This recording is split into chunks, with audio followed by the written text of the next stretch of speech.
Gachibowli HCU దగ్గర కొనసాగుతున్న ఉద్రిక్తత. భూముల వేలాన్ని నిరసిస్తూ విద్యార్థుల ఆందోళన. హెచ్సియు భూముల వ్యవహారంలో జోక్యం చేసుకోండి. కేంద్ర మంత్రి ధర్మేంద్ర ప్రధాన్ కు బీజేపీ ఎంపీల వినతి. హెచ్సియు భూములపై విపక్షాలు తప్పుడు ప్రచారం. విద్యార్థులను రెచ్చగొడుతున్నారని కాంగ్రెస్ కౌంటర్. మెగా డిఎస్సికి ఈ నెలలోనే నోటిఫికేషన్. స్కూళ్లు ప్రారంభమయ్యేలోపు పోస్టులు భర్తీ చేస్తామన్న సీఎం చంద్రబాబు. కేబినెట్ లో రంగారెడ్డి, హైదరాబాద్ జిల్లాలకు ప్రాధాన్యత ఇవ్వండి. కాంగ్రెస్ అధిష్టానానికి సీనియర్ నేత జానారెడ్డి లేఖ. తెలుగు రాష్ట్రాల్లో మండుతున్న ఎండలు.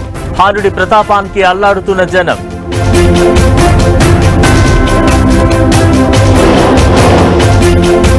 మయన్మార్లో ముమ్మరంగా సహాయక చర్యలు. రెస్క్యూ ఆపరేషన్ లో పాల్గొన్న ఎన్డీఆర్ఎఫ్ బృందాలు. రేపటి నుంచి అమల్లోకి అమెరికా ప్రతీకార సుంకాలు. డెడ్ లైన్ కు ముందే భారత్ టారిఫ్లు తగ్గించే ఛాన్స్ ఉందన్న ట్రంప్. మార్కెట్లను కుదిపేసిన టారిఫ్ భయాలు. భారీ నష్టాల్లో ట్రేడ్ అవుతోన్న దేశీయ సూచీలు. ఆల్ టైం గరిష్టానికి బంగారం ధర 93,000కు చేరువలో గోల్డ్ రేట్.